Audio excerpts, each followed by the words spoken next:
என்னை பேச வைத்து தாய்க்கும் பேச வைக்கும் தந்தைக்கும் தமிழுக்கும் முதற்கண் வணக்கத்தோடு அனைவருக்கும் வணக்கம். நான் உங்கள் புதுவை தமிழன். மற்றும் இன்றைய காணொளியில் நம்ம எதை பற்றி பார்க்க போறோம்னு சொன்னால், உங்களுடைய வாழ்க்கையில் நீங்கள் ஒரு செயலை செய்து கொண்டிருக்கும் பொழுது அல்லது உங்களுடைய இலக்கை நோக்கிய பயணத்தில் வெற்றி நடை போட்டுக் கொண்டிருக்கின்ற ஒரு தருணத்தில் யாராவது வந்து அல்லது எப்படியோ உங்களுக்கு தடைப்படுகின்ற விதமான ஒரு எதிர்ப்பு தெரிவிக்கப்பட்டால், அது உறவினர்களாக இருக்கலாம், தெரிந்தவராக இருக்கலாம், தெரியாதவர்களாக இருக்கலாம், யாராக இருந்தாலும் சரி, உங்களுடைய இலக்கினை அடைவதற்கான உங்களுடைய பாதையில் தடைப்பட்டு கொண்டிருப்பவர்களாக இருந்தால், என்ன நடந்தாலும் சரி அவர்களை புறக்கணித்து உங்களுடைய வெற்றி பாதையை நோக்கி ஓடிக்கொண்டே இருங்கள். காரணம்,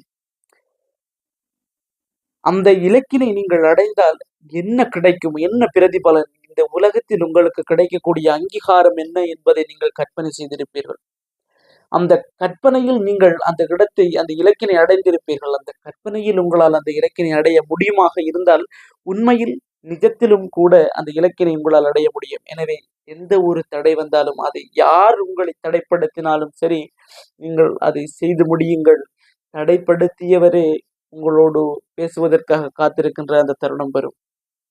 எனவே எந்த தடையையும், எந்த புறக்கணிப்பையும், எந்த ஒரு எதிர்ப்பையும் கணக்கில் எடுக்காது உங்களுடைய இலட்சிய பாதையை நோக்கி போய்கொண்டே இருங்கள்.